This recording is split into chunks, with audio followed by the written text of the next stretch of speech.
दिल्ली के चांदनी चौक में गौरी शंकर मंदिर के ठीक सामने एक नया, मैं तो पहली बार आ रहा हूं, इसको हम पत्रकार चौराहा कहेंगे, जहां पे चारों तरफ कैमरे दिखाई दे रहे हैं और एक से एक धुरंधर दिखाई दे रहे हैं विश्लेषक। हमारे साथ हैं पॉलिटिकल शर्मा जी, हमारे मित्र, अभिन्न मित्र और देश के बड़े राजनीतिक विशेषज्ञों में से एक। शर्मा जी से हम दिल्ली के विधानसभा चुनाव की चर्चा करेंगे। शर्मा जी, पहले तो आपका ढेर सारा स्वागत और धन्यवाद कि आपने हमें समय दिया। नहीं, मैं सिस्टम का बानी है भाई, बढ़ गया है कि बिल्कुल पकने शुरू हो गया और 15 दिन की बात रह गई, मात्र 2 हफ्ते और है। इस बुधवार के बाद एक बुधवार हो रहेगा, उसके बाद एक बात बताइए, लगातार शिकायत कर रहे हैं लोग कांग्रेस पार्टी से कि उसने चुनाव में देर से क्या आपको भी ऐसा लगता है? हाँ जी, बिल्कुल सही बात, इसमें कोई दो राय नहीं कह सकते। जो बात सच है वो सच है। जैसी जो दिल्ली न्याय यात्रा निकली थी, दिल्ली न्याय यात्रा की 70 विधानसभा क्षेत्रों में जब हम गए देवेंद्र यादव जी के नेतृत्व में, हर जगह लोगों से एक ही शिकायत सुनने को मिली, साहब आप बहुत देर से आए, हमारी हालत दिल्ली में कितनी खराब है, हमारी कोई पूछने वाला नहीं है। आम आदमी पार्टी है वो अपने रोने रोती है, केंद्र सरकार वाले नुमाइंदे हैं वो अपने रोने रोते हैं, लेकिन हमें कोई पूछने वाला नहीं आता है। कांग्रेसी को देखते लोग अपने आप आके बढ़ के उन्होंने स्वागत करा, शिकायतें भी करी, लेकिन शिकायत किससे करी जाती है? क्या नहीं करी जाती है। क्या अगर पहले एंट्री कर दिए होते, आपको क्या लगता है महाराष्ट्र की हार, हरियाणा की हार ये वजह बनी या कुछ और है? नहीं, महाराष्ट्र की हार और हरियाणा की हार का जो अगर हम एनालिसिस करेंगे वो एक बिल्कुल अलग मैटर हो जाता है। महाराष्ट्र में आप बात करेंगे तो महाराष्ट्र की जो परिणाम है वो अभी भी शोचनीय है। एक सीधा उसका सबसे बड़ा उदाहरण मैं आपको देता हूँ, नांदेड़ लोकसभा क्षेत्र का। नांदेड़ लोकसभा क्षेत्र में लोकसभा का कैंडिडेट कांग्रेस का जीतता है 5.5 लाख वोटों के साथ, उसी के अंतर्गत आने वाली 6 विधानसभा सीटों में बीजेपी के कैंडिडेट जाते हैं और हर कोई 25,000 प्लस वोटों से जीतता है और टोटल वोटिंग होती है सिर्फ 4.5 लाख। 1 लाख वोटों का तो वही फर्क आ गया सीधा 4.5 लाख और 5.5 लाख, तो हेरा फेरी तो सीधी सबके सामने आ गई। एक चीज बताइए शर्मा जी, दिल्ली में मैं तमाम कंस्टिट्यूएंसीज में घूम रहा हूँ, आप लोग भी घूम रहे होंगे जो साथी खड़े हैं, अरविंद केजरीवाल को जनता बहुत गाली दे रही है, मुख पे सामने मुंह पे गाली दे रही है। आपको क्या लगता है कि एक 10 साल का चीफ मिनिस्टर जो है गाली खा रहा है? पहली बार मैं देख रहा हूँ इलेक्शन कैंपेनिंग जो पूरा देख रहा हूँ नजदीक से, मुख्यमंत्री को, पूर्व मुख्यमंत्री को गाली मिल रही है, वजह क्या मानते हैं? लेकिन वजह यह है उनके फर्जी वादे। सबसे बड़ी बात, उन्होंने जितने फर्जी वादे करे थे उनका भी वही बीजेपी वाला हाल, दोनों एक ही थैली के चट्टे बट्टे। अब उन्होंने जितने भी वादे जनता से करे वो पूरा क्यों नहीं करा? अब उन्होंने एक नया वादा लेके आया कि मैं महिलाओं को 2100 रुपए महीना दूंगा, लेकिन पहले से जो पेंशन योजना चल रही है उनका पैसा तो अभी तक किसी ने नहीं दिया। वृद्धावस्था पेंशन है वो नहीं दी जा रही दिल्ली सरकार की तरफ से, विधवा पेंशन है वो नहीं दी जा रही, विकलांग पेंशन है वो नहीं दी जा रही। पंजाब में तो खैर इनकी सरकार है, वहां भी इन्होंने वादा करा, 36 महीने हो गए वहां भी इन्होंने पैसा नहीं दिया। इन्होंने तो अब 2 साल पहले की मैं आपको बात बताता हूँ, एमसीडी जब आम आदमी पार्टी के अधीन नहीं थी, ये हमेशा रोना रोते थे, एमसीडी हमें दे दो, एमसीडी हमें दे दो, हम दिल्ली को लंदन बना देंगे, पेरिस बना देंगे, चकाचक कर देंगे दिल्ली को। जनता ने विश्वास करके फिर से एमसीडी का बहुमत इनके हाथ में दे दिया। एमसीडी के मेयर इनके पास है, एमसीडी की कमेटी इनके पास, स्टैंडिंग कमेटी इनके पास, लेकिन आज आप दिल्ली की हालत देखिए, देश की राजधानी होने के बावजूद कोई सी सड़क ऐसी नहीं है जो उनमें से ना पटी। अच्छा, एक बात बताइए, इलेक्शन में मुझे लग रहा है ऐसा कि भारतीय जनता पार्टी अचानक खामोश हो गई, ये और लोगों की एनालिसिस है कि नहीं? भाई साहब आपकी है कि नहीं, आप लोगों की है कि नहीं? आप लोग जानते होंगे भाजपा अचानक चुप है, इसकी वजह क्या है, आपको क्या लगता है? देखिए, इसकी वजह सबसे पहले तो उनके प्रतिभावान नेता रमेश भिदोड़ी साहब, उन्होंने एक बार बयान दिया, चलिए कोई बात नहीं, क्षमा योग्य है, एक आध बार कभी किसी बात मनुष्य से गलती हो जाती है। संसद में इससे पहले वो अपनी योग्यता का परिचय दे चुके थे। उसके बाद विधानसभा की बात करते हैं, सबसे पहले उन्होंने प्रियंका जी के ऊपर टिप्पणी करी, उसी पे भी नहीं चुके, फिर उन्होंने आतिशी जी के ऊपर टिप्पणी करी।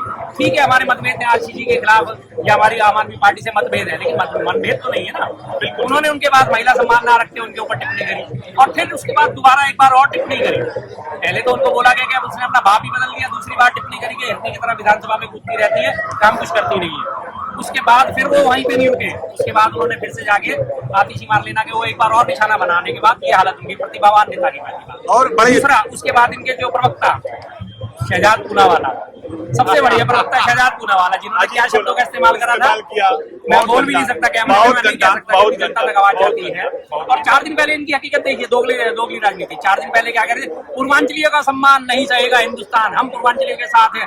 तमाम इनके पूर्वांचल मोर्चा के अध्यक्ष और ये सब लोग जाके जो भाषणबाजी कर रहे थे और प्रदर्शन कर रहे थे, और 4 दिन बाद इनकी दिल्ली सच्चाई कैसे निकल के सामने आई, क्या साहब झा साहब के लोगों ने क्या शब्द इस्तेमाल करे थे। एक चीज बताइए, जो एक चीज और अभी गिनाता हूँ, तो बहुत सारी चीजें हैं। उसके बाद इनकी प्रवक्ता एक और नेहा शालिनी दुबे, हाँ। उनका क्या हाल, उन्होंने आके कैसे इस्तीफा दिया और क्या उन्होंने बात करी कि इनसे बीजेपी में महिलाओं की स्थिति बेहद बदतर है। बिल्कुल निस्संदेह है। और इसका आपको, क्योंकि दिल्ली एक ऐसी सीट है, ऐसा राज्य है जहां पर दो बार महिला मुख्यमंत्री रही है, सुषमा स्वराज रही, शीला दीक्षित रही है। हम सबको जानना चाहिए महिलाओं का सम्मान यहाँ दिल्ली में बहुत जरूरी है। आपका चांदी चौक में घूम के आ रहा था, जैसा 30, 25, 35 साल पहले था वैसा आज भी है। कुछ बदला कि नहीं है? सरकारें आ रही है, जा रही है, कुछ बदला चांदी चौक में? चांदी चौक में बदला है, गंदगी के ढेर लगे हैं चांदी चौक में, सफाइयां होती नहीं चांदी चौक में। अगर कोई इमरजेंसी हो जाए तो व्हीकल अंदर नहीं आ सकता, मरीज को बाहर नहीं ले जा सकते चांदी चौक में, क्योंकि सारी गलियों में बैरिकेड लगे हुए हैं। और अवैध रिक्शा इतनी चल रही है, जहाँ पे जितने आपको लोग नहीं दिखाई देंगे उतनी यहाँ पे अवैध रिक्शा चल रही होंगी। चांदी चौक की सवारी के नाम से इनको लाइसेंस दिए रिक्शा वालों के, लेकिन मिली वक्त से अवैध रिक्शा एक चीज बताइए शर्मा जी, देश में धर्मांधता का माहौल है, लूट खसोट की अवसरवादी राजनीति है, वैसे में चांदनी चौक की जो परंपरा थी, जो संस्कृति थी भाईचारे की, वो बदली की नहीं बदली? बहुत ईमानदार जवाब चाहते हैं। बिल्कुल बिल्कुल। गौरी शंकर मंदिर के सामने खड़ा हूँ, हाथ जोड़ के कहता हूँ ये चीज कम से कम अभी चांदी चौक में सुरक्षित है। ये अच्छी बात, ये सुरक्षित है। आप लोगों को ताली बजानी चाहिए। एक और चीज बताता हूँ, चांदी चौक में एक खासियत है सबसे बड़ी। आप इस कोने से शुरू होंगे, फतेहपुरी मस्जिद तक जाएंगे, आपको चारों धर्मों के इसमें मिलेंगे, 5 धर्मों। सबसे पहले जैन मंदिर, उसके बाद गौरी शंकर मंदिर, उसके बाद गुरुद्वारा शीशगंज, उसके बाद मस्जिद, और बीच में चर्च पड़ता है, फिर लास्ट में फतेहपुरी मस्जिद आती है। और दूसरी सड़क एक और इसी तरह से रिप्रेजेंट करती है, वो हमारी कर्नाटक। इसका उसमें भी यही चारों चीजें मौजूद हैं। इसका श्रेय आप किसको देंगे? चांदी चौक की जनता को देंगे? बिल्कुल, चांदी चौक के वोटर्स को देंगे? बिल्कुल बिल्कुल। आज तक वो इस मामले में नहीं बटे, ठीक वोटिंग अपनी जगह है, लेकिन कम से कम यहाँ पुरानी दिल्ली में आज तक कभी दंगा फसाद की नौबत नहीं आई। बताइए, दिल्ली का जो अब तो वोटिंग को बहुत कम दिन बचे, क्या लगता है चुनावी नतीजे किस ओर जा रहे हैं? देखिए जी, अभी तक राइट नाउ चुनावी नतीजे त्रिकोणीय होते जा रहे हैं लगातार, और 2-4 दिन की बात है, 26 तारीख के बाद से लगातार जोर पकड़ेगा। पहले सबसे पहले सिर्फ आम आदमी हुआ करता था, फिर आम आदमी वर्सेज बीजेपी, फिर आम आदमी बीजेपी वर्सेज कांग्रेस हो गया, ट्रायंगुलर हो गया। आज की डेट में कांग्रेस अरे आप रुकिए, आप बड़ी बात कर रहे हैं जी। शर्मा जी, जिनकी राजनीतिक नजर बड़ी गहरी है, वो कह रहे हैं कि त्रिकोणीय चुनाव हो गया है आज की डेट तक। 20 तारीख तक जी। क्या वास्तव में चुनाव त्रिकोणीय हो गया है? बिल्कुल त्रिकोणीय हो गया। ये त्रिकोण में से एक तो धीरे धीरे गायब होने वाला है, जिसको उनका नाम है बीजेपी। बिल्कुल बहुत गायब होने वाला है, बिल्कुल। अब उसके बाद लास्ट एंड फाइनल बचेगा आम आदमी पार्टी और कांग्रेस। बिल्कुल आम आदमी पार्टी और कांग्रेस बचेगी, और कांग्रेस जिस हिसाब से लीड लेती जा रही है, कांग्रेस का वोटर इस टाइम साइलेंट बैठा हुआ है, वो शोर शराबा नहीं मचा रहा, वो हंगामा नहीं मचा रहा। उसे पता है कि केजरीवाल ने हमारे लिए क्या काम करा या नहीं करा। आप ग्राउंड रिपोर्ट करके आइए, आराम से बिना बताया कि मैं पत्रकार हूँ या किसी चैनल जनरली जाते चलते फिरते लोगों से बात करिएगा, छूट के गाली देंगे। फर्जी वाला आदमी है, फर्जी आदमी है, तो एक के ऊपर एक शराब घोटाला, ये वो सब आपको लगातार गिनाते चलेंगे। लेकिन अगर आप कहेंगे कि मैं पत्रकार हूँ, तो वो बोलने से बचेंगे। इस चुनाव में कांग्रेस की क्या संभावनाएं आप देख रहे हैं? देखिए जी, आज तक जो मैं संभावना देख रहा हूँ, तो मैंने आपसे कहा ना कि त्रिकोणीय है, लेकिन इसी स्पीड से कांग्रेस आगे बढ़ती रही तो हमारी वापसी पूरी संभव है। कांग्रेस की वापसी संभव है। बड़ा अंडर करंट, बड़ा बयान पॉलिटिकल शर्मा जी का कि अंडर करंट कांग्रेस के पक्ष में चल रहा है।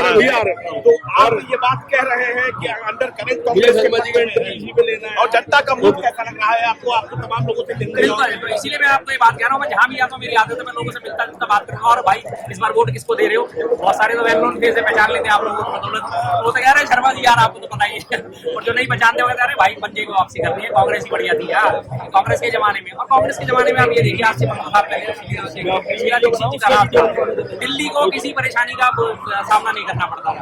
फ्लाईओवर का जाल शीला दीक्षित जी की देन, पानी नल से आना शीला दीक्षित जी की देन, 24 घंटे आज दिल्ली में बिजली आती है, जिसके ऊपर केजरीवाल जी कॉलर खड़े करते हैं, ये शीला दीक्षित जी के प्रयासों का नतीजा था। बड़ा विरोध हुआ था उनका कि डेसू की जमीनें बेच दी, डेसू बेच दिया, ट्रांसफार्मर बेच दिए, लाइनें बेच दी, कॉपर की वायर बेच दी, लेकिन उन्होंने सख्त फैसला लेते हुए भी दिल्ली का डिस्ट्रीब्यूशन प्राइवेट हाथों में दिया, रिलायंस के हाथों में दिया, दिल्ली को 24 घंटे बिजली, बढ़िया बिजली। दिल्ली के मतदाताओं को आप कोई संदेश देना चाहेंगे, कुछ कहना चाहेंगे दिल्ली के मतदाताओं से? आप अपील कर सकते हैं। बिल्कुल दिल्ली के मतदाताओं से मैं साफ साफ अपील करना चाहता हूँ, देश की सुरक्षा है, देश का जो हिसाब किताब है, और दिल्ली का जो है देश की सुरक्षा, कांग्रेस के राज में आप याद करिए, मैं आपको थोड़ा सा याददाश्त दिलाना चाहता हूँ। क्या पता सरकार ने कभी एक बार भी शिकायत करी थी कि एलजी साहब मुझे काम नहीं करने देते? एलजी साहब तब भी थे ना, एलजी साहब कभी थे कि कभी मैंने एलजी साहब मुझे ये काम नहीं करने दे दिया, एलजी साहब ने मेरी फाइल अटका ली, या एलजी साहब ने मेरा ये प्रोजेक्ट रोक दिया या वो प्रोजेक्ट रोक दिया, कभी कोई ऐसा सुनने को आपको नहीं मिलेगा। लेकिन केजरीवाल साहब का रोना एक ही होता है कि एलजी साहब मुझे काम नहीं करने देते, काम नहीं करने देते। जेल में जाने से पहले उन्होंने क्या बोला, एलजी साहब मुझे काम नहीं करने देते, मैं बाहर आके काम करवाऊंगा। अब मैं बाहर आके मैं काम करवाऊंगा, यानी वो आप काम तो पहले भी करवा सकते थे ना। आप सिर्फ जनता को मूर्ख बना रहे हैं कि केजरीवाल साहब कहते हैं मुझे काम नहीं करने दिया जाता, अब जेल से बाहर आते ही कहते हैं मैं दिल्ली के सभी रुके हुए काम पूरे कराऊंगा। तो अब आप किसके थ्रू कराओगे? वही एलजी है, वही आप, वही एजेंसी है, वही काम करने वाले लोग हैं। तो इसका साफ मतलब है ना। दिल्ली के चुनाव पर बहुत बेबाक चर्चा की शर्मा जी ने हमारे साथ। आपका शर्मा जी बहुत बहुत धन्यवाद और मिलते रहेंगे आप अखाड़ा के दर्शकों, फिर से मिलेंगे शर्मा जी के साथ और जानते रहेंगे दिल्ली के चुनाव को। धन्यवाद।